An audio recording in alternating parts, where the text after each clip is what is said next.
The English landscape binds its secrets tightly, but within its soil can be found the imprint of events both great and small. There are few clues, but here in Yorkshire, 500 years ago, is said to have taken place Britain's bloodiest battle. On Palm Sunday 1461, up to 60,000 men gathered in the fields outside the village of Towton near York. By the day's end, history records, 28,000 lay dead or dying.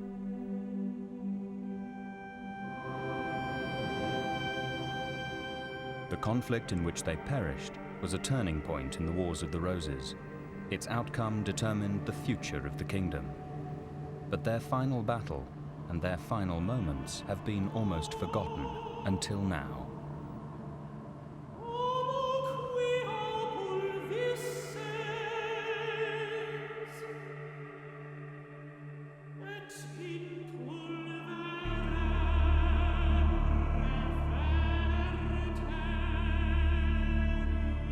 Five centuries of myth and legend lie between us and the truth of the Battle of Towton. Forensic science was about to cut through them.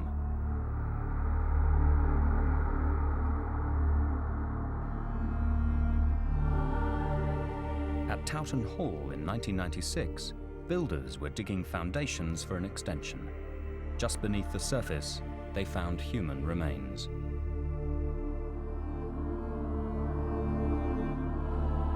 As the bones came to light, archaeologists called to the site realized what they'd found: a mass grave, and the way in which those inside it had died had been brutal.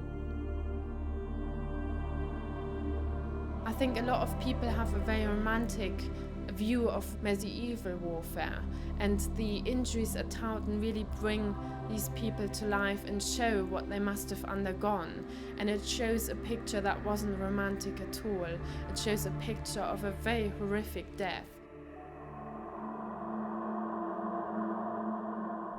In death, the Towton soldiers were about to yield remarkable information. For the international team of archaeologists of Bradford University, they would disclose the savage reality of hand-to-hand fighting, demolish the myth of chivalry, and conjure images of a dreadful slaughter.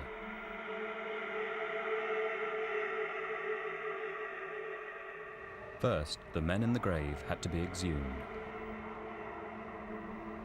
The pit was a tangled mass of bones, and the archaeologists had little time to work. But using infrared surveying equipment, they were able to record the exact position of each bone to within 1 millimetre. We survey 16 points on the body, one on the centre of the skull, one on each shoulder, one on each elbow, one on each wrist, 3 down the spine, 3 down each leg, which means the 16 points can be used to build up a reconstruction of the skeleton once we've actually excavated it.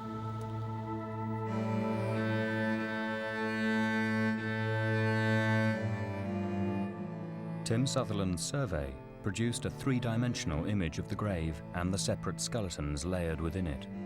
There were 37 bodies, packed tightly together where they'd been buried on that snow-driven March day 500 years before.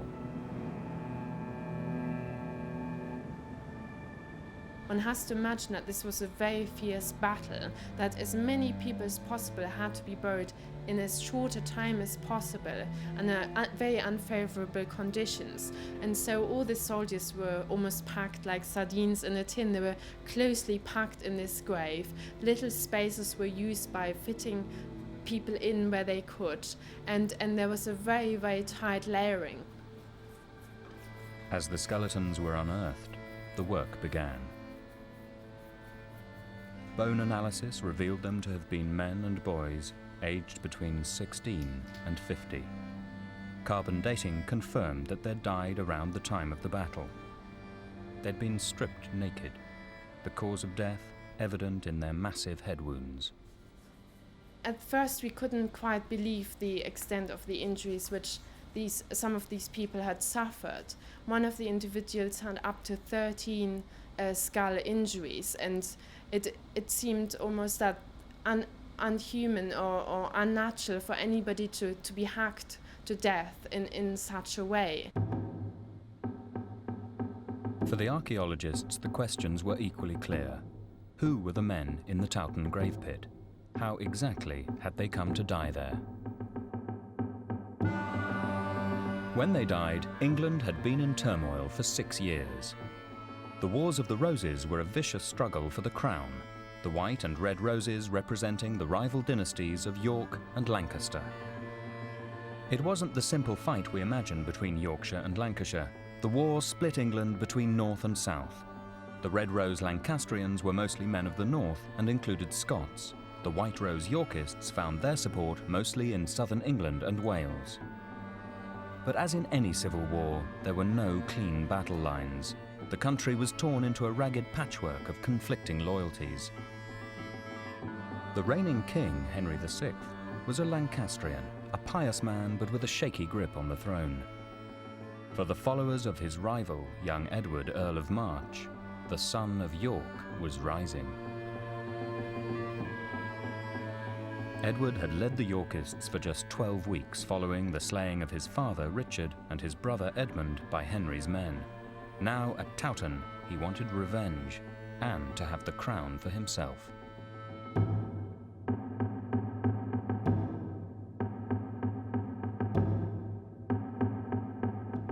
Young, 18-year-old Edward has lost his father, he's lost his 17-year-old brother. Is he going to arrive at the Battle of Towton 3 months later, full of the milk of human kindness, with a forgiving nature? No. What he's out for is vengeance. He wants the murderers of his family. I think the scene is set for a particularly brutal and vicious conflict. In the turmoil of civil war, formal records disappear. Evidence for the ferocity of the fighting at Towton relies on chronicles and folk memory.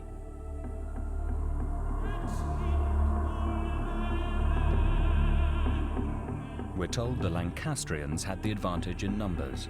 They were on the field first and took advantage of high ground to make a strong, well-defended position. What's interesting about a battlefield such as Towton is that, contrary to most ideas about medieval generalship, it's actually very well chosen. The Lancastrian right flank is well protected by this steep drop here. So in actual fact, the general had made every attempt to protect his position.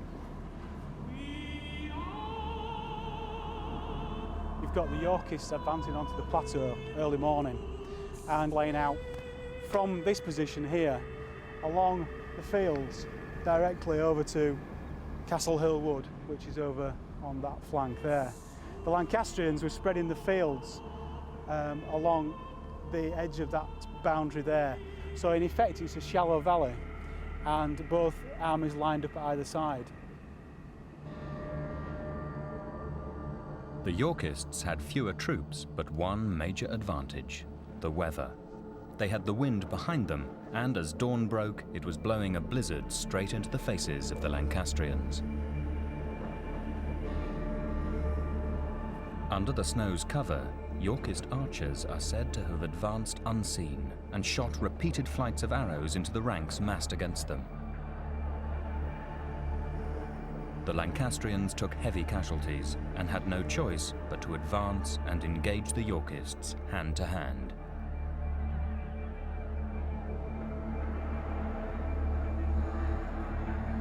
The bitter fighting that followed reputedly lasted 10 hours. The outcome decided only by the arrival of Yorkist reinforcements. As the Lancastrians fled, they were cut down. The blood of the 28,000 killed in the battle is said to have made the rivers run red for days.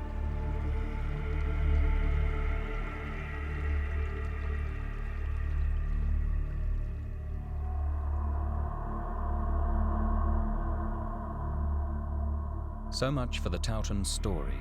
But what facts could the grave pit offer the archaeologists? The skeletons were a mix of body types, some of them very robust. They ranged in height from as little as 5'2" to just over 6 feet tall. They were fighting men, but the scientists couldn't even tell whose side they'd been on. I think we probably have individuals from almost every walk of medieval life. I can say that because of the general stature of the individuals, and that suggests they're being drawn from a whole host of lives. There are some individuals bearing previous injuries, aspects of a very strenuous lifestyle, and others, different from any other medieval population.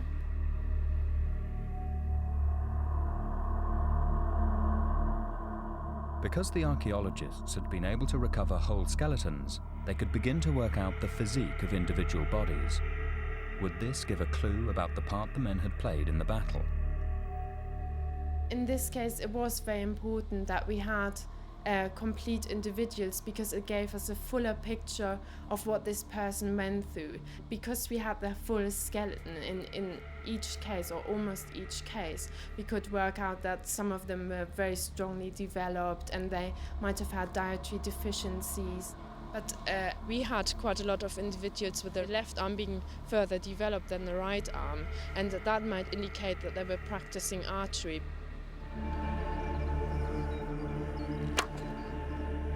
If the skeletons in the Towton grave include archers, it's significant. On any medieval battlefield, only 10% were knights in armour. The rest were foot soldiers, mostly conscripts. But in English armies, the archers were the backbone of this infantry. The longbow was their weapon of mass destruction. Practice with the bow was enforced by law in England and had produced a breed of men with formidable killing power. If there is one glory of English arms in the late Middle Ages, it is the bowman.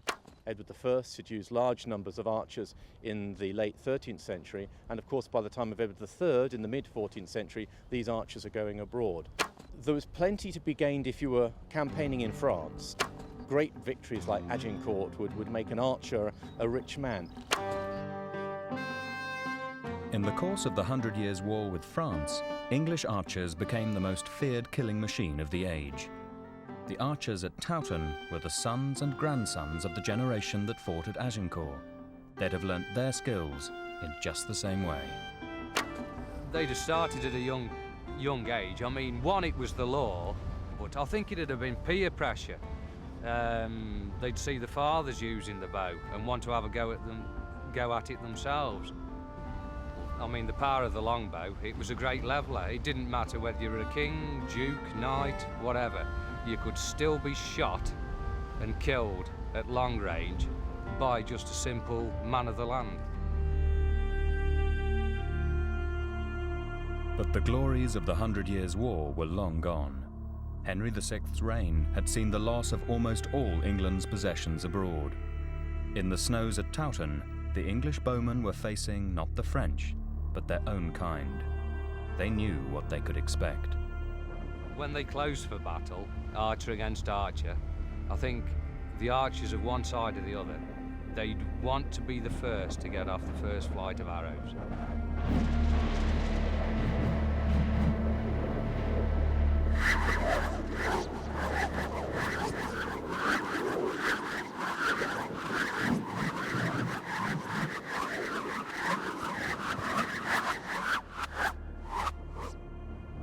Quite possibly the first flight of the Yorkist arrows could have disabled 8, 9, 10,000 people, killed and disabled them. Then it had been an out-and-out archery battle that perhaps only lasted 10 minutes, but the death toll and the casualties would have been frightening. The suggestion that there might be archers in the grave pit comes from unusual bone development in some of the skeletons. Back and arm bones seem to have been under particular stress in life. The question for the Bradford team was whether this could have been caused by pulling the longbow. I think one of the most commonly asked questions is, are these guys archers? And although I can't say that hand on heart, it seems to me that pulling a very powerful bow repeatedly from a young age, perhaps one that was meant for an adult, would cause those bones to respond by building up a greater density and a greater cross-section. To tie his theory down, Chris needs to compare the Towton bones with those of a present-day bowman. Few people fit the profile of a medieval archer, But Simon Stanley comes close. He has been using the longbow for much of his life. Ever since childhood, I've been interested in the bow and arrow. I've been shooting these heavy type bows for about 14 years. The people that shot the bow, they'd have been physically strong men, used to using the bodies. All your upper body comes into play with these heavy bows, right the way from your lower back to the tops of your shoulders and your neck.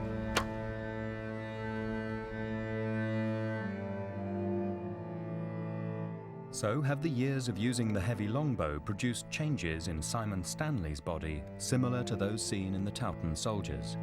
To find out, Simon agreed to a body scan.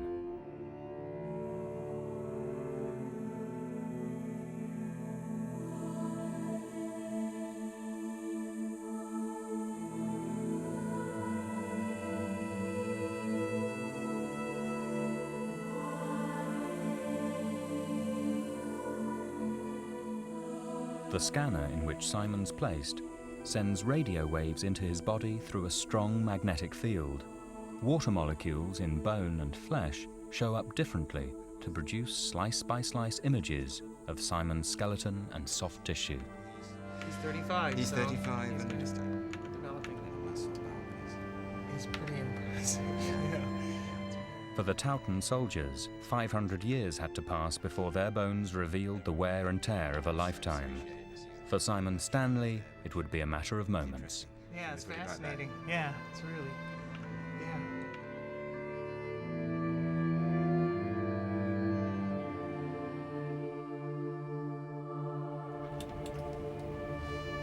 Okay. Put the lights up and we'll start looking at... Chris Knussel had found a quarter of the Towton skeletons showing unusual bone mass in the left forearm and right upper arm. He'd thought it might be associated with the distinctive pull-push action of drawing the longbow. We turn this around. And then I think it's a reasonable comment that yes, it does look thicker on this side. Yes. Compared with the right one. So your left side is a bit more well developed in for that particular slice. The cortical bone is thicker. Yeah. So on the left side. On the left side. Yeah. Yeah. And you're right-handed. Yeah. Okay. That's interesting. That's interesting because you would expect the other way around. Yeah. That'd match with that actually, because there's a lot of compressive strain that side. Yeah. The scan shows that Simon's arms are developed in exactly the same way as the grave warriors. It doesn't prove that the Towton dead were archers, but that becomes the most likely explanation. The radius. Yeah. So yeah, it fits. So we're getting left side from your elbow down into your forearm. Your left side is better developed.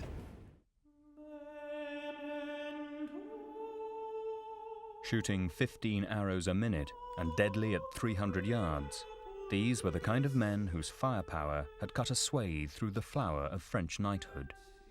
At Towton, they met their own end.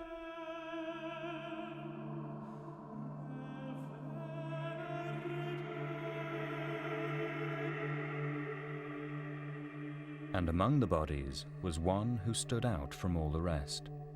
A big-boned man in his late 40s, he lay in the grave spread-eagled among his comrades, still easily identifiable. As we excavated him, it was very obvious that this guy was very robust. His bones were very, not large, but very, very substantial. So he just looked like a big, muscly guy. In death, he's known simply as Burial Number 16.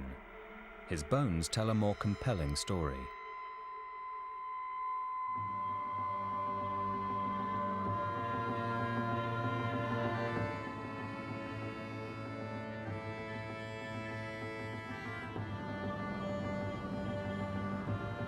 He and his comrades had been hacked to death.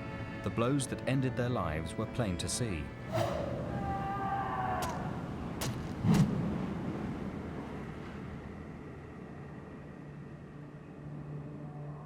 But for the archaeologists, the skeletons of the Towton dead had a further revelation still to offer. For no fewer than a third of these grave pit soldiers showed other, older scars, massive wounds from battles long before. The skeletons that were found in the grave pit at Towton showed really terrifying, dreadful wounds. It's a very sobering experience looking at those wounds, but the amazing thing about them is that so many of those skulls showed signs of old injuries which had healed. So you have someone who has already experienced the face of battle. He knows exactly what he's getting into, and he's doing it again. The soldier known as Number 16 was such a warrior. His face carries the most dramatic of the healed wounds. Examining him is Shannon Novak, a forensic anthropologist on secondment to Bradford from the University of Utah. Her work has included the investigation of present-day war graves in Croatia. With Number 16, she would be looking at the effects of violence inflicted 5 centuries earlier. My aim was to document the trauma in the same way I would a modern forensic case, a modern homicide, trying to understand the number of wounds they had, the types of wounds, hopefully being able to interpret some of the weapons used to cause those wounds, and to look at wounds that they'd survived, some of these healed injuries that potentially they'd been in previous battles. When he died, Number 16 was almost 50 years old. He'd have been born around the time of Agincourt. Warfare had dominated his life, and at least once before Towton had come close to claiming it. Individual 16 received a very, very large blade wound to the left side of the jaw. The force was so great that it also caused a secondary fracture to occur in the chin. The blade coming in, fracture in the chin. This individual survived these large injuries and carried on to fight another battle, obviously. Number 16 was a particular breed of warrior with long experience of the horror of warfare. On the battlefield at Towton, he would have been in good company. There would be many men with long experience in the wars. I mean, many of the old captains who fought on both sides in the Wars of the Roses had gained their experience in the latter stages of the 100 Years' War in France. And so there was an experienced body of people, veterans I think is a proper way to call them, and that would actually go down through all ranks.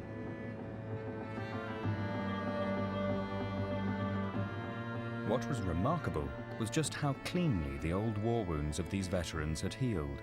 It suggests that battlefield surgery of the time was far more effective than had been previously thought. I think most of us were surprised by the lack of infection in these individuals and in relation to wounds that occurred in some kind of conflict. You would expect some bacteria to be passed on, especially in a large battle. If you're using a blade on numerous individuals, it just seems like a perfect condition for infection to occur. The skill of the surgeon who patched up Number 16 puts medical texts of the time in a new light. Illustrated manuals were used to pass on techniques originally acquired from the Arabs. They show doctors practicing surgery of the most ambitious kind. The claims have not been taken wholly seriously, but putting a man's jaw back together was one textbook operation, which clearly worked.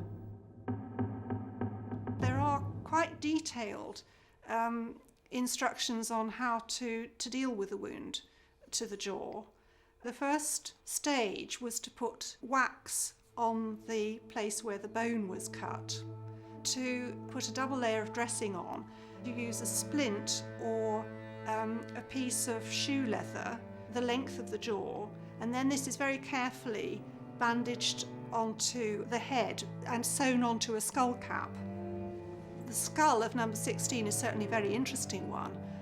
It's fascinating to see that some of the instructions in medical textbooks clearly must have been put into practice. The battered skull of Number 16 became the focus of intense speculation for the archaeologists of Towton. This warrior had recovered from his dreadful battle injuries only to fight again and die here. The mystery of number 16's identity began to stand for all that was still unknown about the Towton dead. We just couldn't believe what we were seeing, that somebody with such a severe injury to the jaw and presumably also to the tongue and to the soft tissues in the mouth could have survived such an injury and been able to function properly. I presume number 16 would have looked quite impressive, quite horrific to other people. So what had number 16 actually looked like? The archaeologists resolved to bring him back from the dead. The forensic artist, Richard Neve, is to produce a reconstruction of number 16's skull. The blows which eventually killed him present a problem. They had completely destroyed his eye socket and cheekbones. She's got a blade wound that runs across the left temporal line. So it's effectively bang, bang, bang. That's disrupted the whole thing. So we've lost the orbit, a little bit of the frontal bone, the upper part of the maxilla, and half the nose. Half the nose. Oh dear, oh dear, oh dear.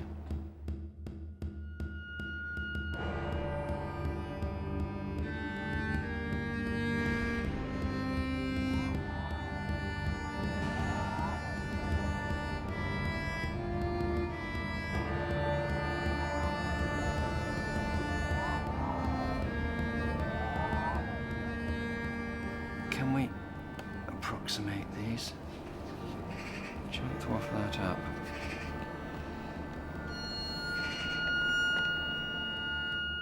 The lower jaw has been severely traumatized, probably 8 to 10 years prior to death, struck by a blade, horizontally, basically across that way, across the body of the mandible. And the really difficult thing is going to be how we represent that on the reconstruction, trying to ascertain those structures that have been severed and the kind of appearance that that face would have had with this, what will clearly be a very big scar across that part of the face. The way in which number 16's scars healed are the best clue to his previous life. The sophistication of the surgery that saved him suggests that he was well connected to a noble household. On the whole, the people who would have received medical treatment would have been rich people. On the other hand, I think it's clear that surgeons were not simply treating knights. There are some instructions which are prefaced with the words, "If a sergeant goes into battle poorly armed and without an iron hat, then he may well suffer from this kind of wound." What this suggests to me is that people who are employing surgeons in their armies were interested in the survival of their professional warriors.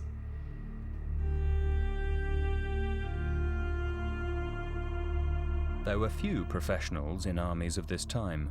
Most men on the battlefield had no choice but to be there. But some noblemen did have a retinue of paid fighting men, singled out from an early age to wear their livery. Was number 16 part of such a fighting elite? If he were in a livery, I can see him in my mind, he must have been an individual that would have been a livery soldier. I think he appears to have been training from a very young age, before he was physiologically mature. And what I mean by that is sometime prior to the age of, say, 14, 15, he would have been already training. In addition to that, he's a very broad individual, which may suggest either one, he's that way because of this activity, or probably because he was selected because he's a broad individual.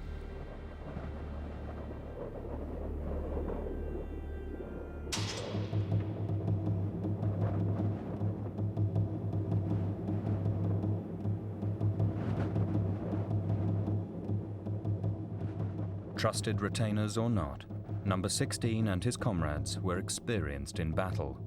But even for them, Towton was a new horror.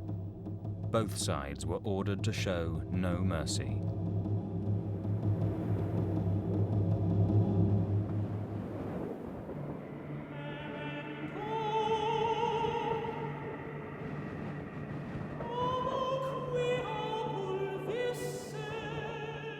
So great was the slaughter of men, say the chronicles, that the very carcasses hindered them that fought.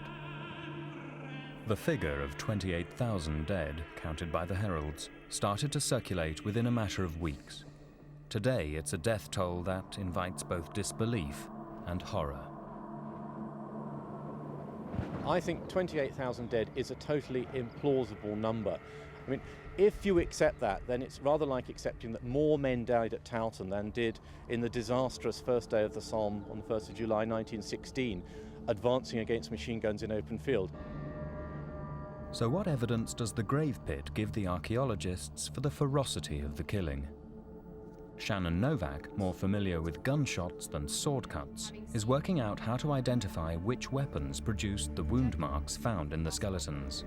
To me, this really looks like a blunt instrument with a specific shape that's come in very hard and fast and then be retracted. I mean, you've either got something like this, the warhammer. The warhammer. This one is flattened diamond section, as we know from profiling. Let's look at that again. Do you have? Should we? Let's just do it. Yeah. Give you a clean. Do that one. So there we go. That's very square. Now, if you imagine he's upright and I'm upright, and I swing with that. Yeah. So something swinging in and smashing through. And you could deliver good force with that. Yes. From the weapon profile she developed, Shannon found the most common cause of death was a blade wound from either sword, dagger, or battle axe. More stabbing wounds came from the spike of a poleaxe or a horseman's hammer, with the victims apparently on the ground. She found only one arrow wound. Beyond doubt, number 16 and his companions were killed at close quarters. But the wound patterns showed something curious. Almost without exception, the men were killed with blows directly to the head, and it appears they were completely unprotected. This is what puzzles me. One individual has. Yes. They've all got head wounds. Head wounds, multiple head wounds. But one thing you are not going to leave out from going into battle at this period is a helmet, because you know, a lot of injuries are going to be received on the head. So again, we're back to this problem where lots of these men don't seem to have been wearing helmets.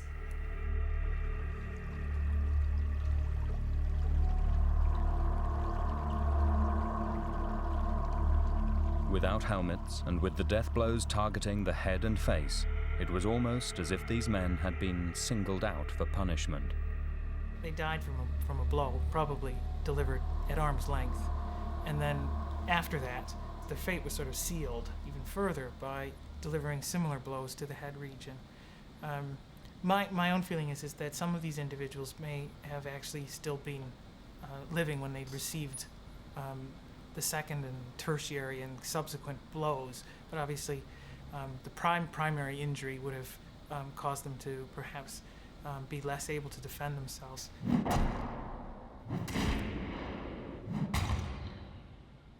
they're just being mutilated. Essentially, it's a massacre. The idea of a massacre upsets all conventional notions about the age of chivalry. We imagine battles were conducted according to a code of honour. If so, it was a code from which most at Towton were excluded. We have an image in our mind of the knight in shining armour galloping across the countryside, rescuing damsels in distress. Something else is the idea of courtesy to other knights, and particularly granting mercy to a vanquished opponent. It was an aristocratic ideal. It only extended to other knights. I think they had no compunction at all in mistreating anyone who was not a knight. What that mistreatment might involve was becoming apparent in the laboratory. Some of the wounds around the time of death were unusual and disturbing. Skull showed repeated shallow cuts to the ears, the scalp, and face. They raised a grisly possibility. In this case, we have at least one individual that seems to have had his nose targeted. Also, there's some scratches above the ear, I think on the left side in one individual, a series of parallel scratches. They're in size, so it's not a chopping, it's kind of a cutting, which may suggest that an ear, or for some reason a part of the ear and scalp, was removed. And that, again, may suggest that we're dealing with a case of mutilation. Suspicions about mistreatment appeared all the stronger with the discovery in the grave of another skeleton, number 24. Uncovering his remains, the team found both arms apparently twisted behind him. The conclusion seemed inescapable. When we came across this skeleton, who appeared to have his arms behind his back, which is obviously a very unnatural position, we thought he might have been a prisoner or something, with his arms tied behind his back, and his legs were touching at the knees as well, which was quite unusual as well. So we thought this might be a very important skeleton in the analysis. Different scenarios run through your mind at the time. One would assume that he would have been captured. Somebody would have had to have tied his arms behind his back. And there is the idea that this individual may have been tortured, may have been suffered before he died of his injuries. For the archaeologists, a possible hypothesis was taking shape. Lined up by the grave pit, stripped, mutilated, executed. It's a scenario all too familiar to our own century, but still sits uncomfortably with the so-called age of chivalry.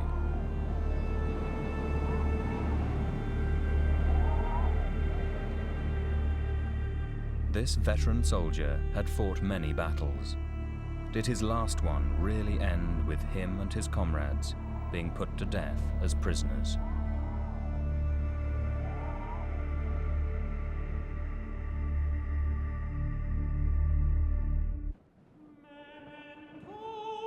After 500 years, the battlefield of Towton is not about to surrender its secrets easily.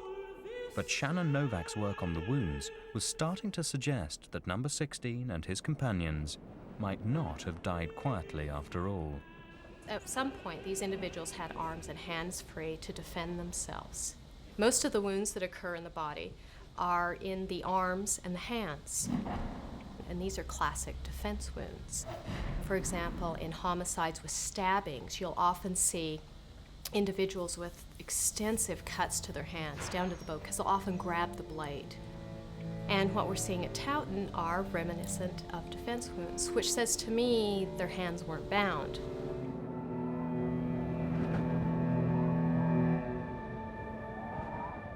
And now, independently, Tim Sutherland began to arrive at the same conclusion.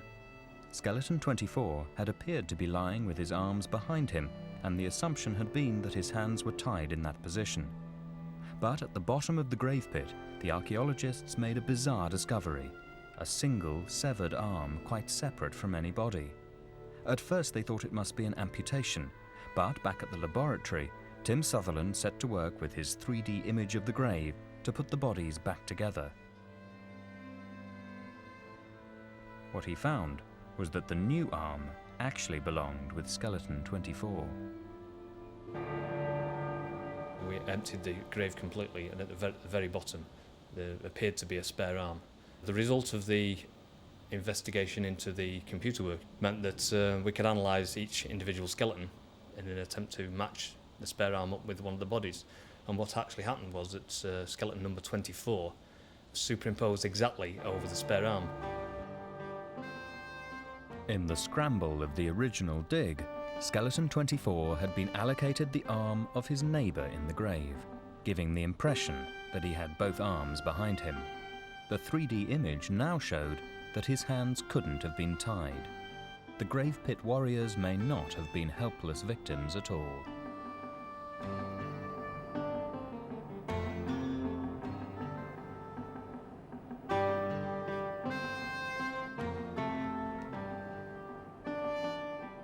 As number 16 was moulded back to life, the question marks over his death were reappearing. You can see where the wounds that killed him would have gone now as well. So, yes. So that first wound there would have gone through his eye, and the second one down the side of his nose and right through the mouth. How was it that this old soldier had come to die? At which point in the battle did he receive the blows that finished him off? And then smack down there, really. Right down the side. Quite uncompromising, wasn't it? Mm. Quite uncompromising.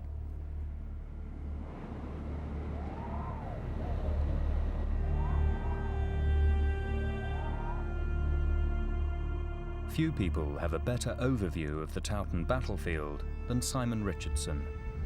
Archaeologists and metal detectors make a strange alliance, but Simon brings a unique perspective to the work of the Bradford team. He's been searching the battlefield in all weathers for 16 years. Do imagine what it would have been like, what the people were like. You think about the injuries the men would have received and probably the screams, the men crying. You know, it must have been pretty horrendous. When I started out, I expected to find battle axes and swords, breastplates and helmets, but it turned out quite different from what I expected. Simon's finds from the battlefield are small but telling in their personal detail. A signet ring, a buckle from harness or armour, the tip of a scabbard, a broken spur. These are not the glorious booty of war, but the fallout from hand-to-hand fighting, abandoned or lost in flight or death.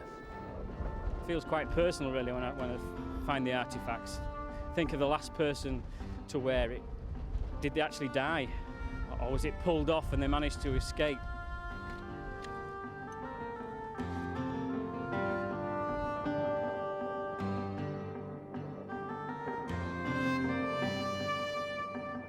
Unusually, Simon plots the position of every object he discovers and shares his data with the archaeologists to build a picture of the fighting's ebb and flow. His 300 finds confirm that the main battle did take place where tradition says. But Towton Hall, where the skeletons were found, is a full mile away. How had the men come to be there? Were they taken to the hall as prisoners, carried there already dead, or were they killed in the last phase of the battle, the rout?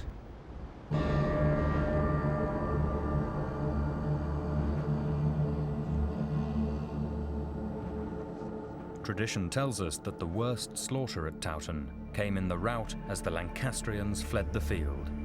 The valley that had protected their flank now became their killing ground. For the Yorkists, they were easy pickings. The worst possible situation in any battle was to turn your back on the enemy.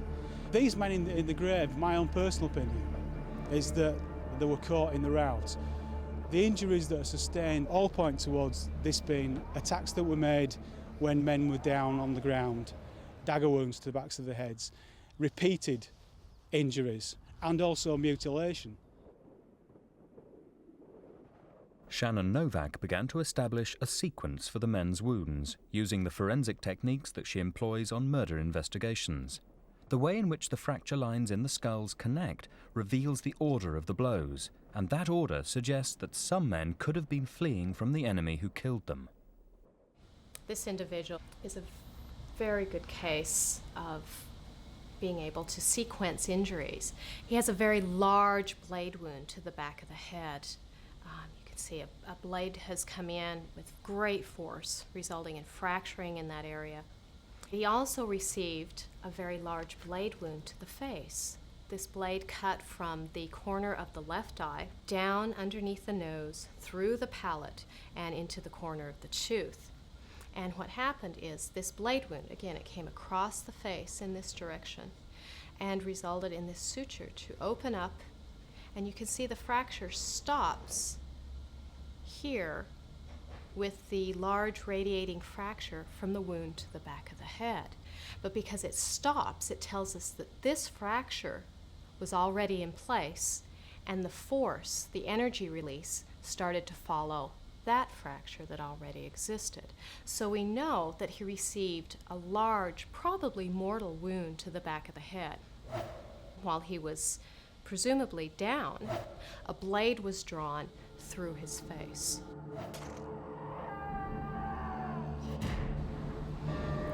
This is the evidence of war. These are the men that were there and didn't make it out.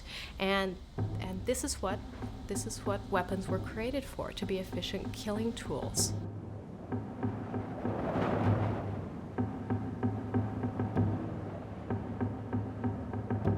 There were many who didn't make it out from Towton. 28,000, the chronicles say. A privileged few have a monument and are cloaked for eternity in the myth of chivalry. But for the many, the battlefield where they fell serves as their tomb, and their memorial is in the work of those who are still trying to understand how and why they died. I do feel as if I know them very well. I do feel that some are particularly close to me, and I feel particularly for some of them, what they must have undergone. But it's an incredible thought that all these people who would have fought there and would have died on the battlefield or in the surrounding area are still there.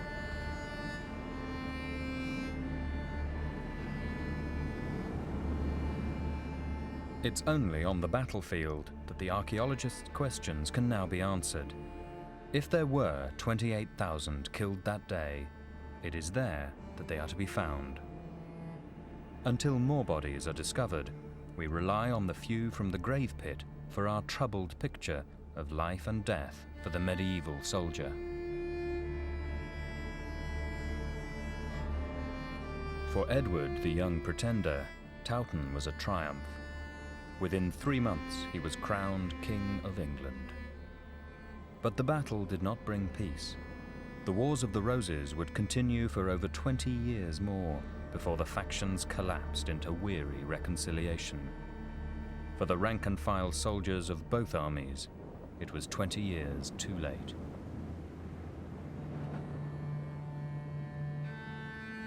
If the Middle Ages had witnessed the flowering of an age of chivalry, then the Battle of Towton saw its death.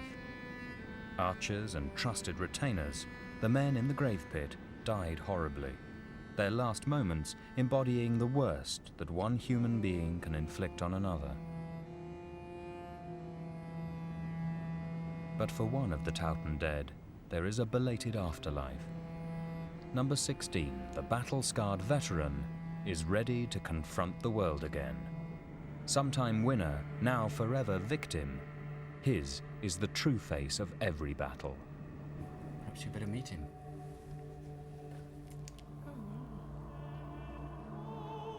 So there we are. You know, he's a regular guy, isn't he?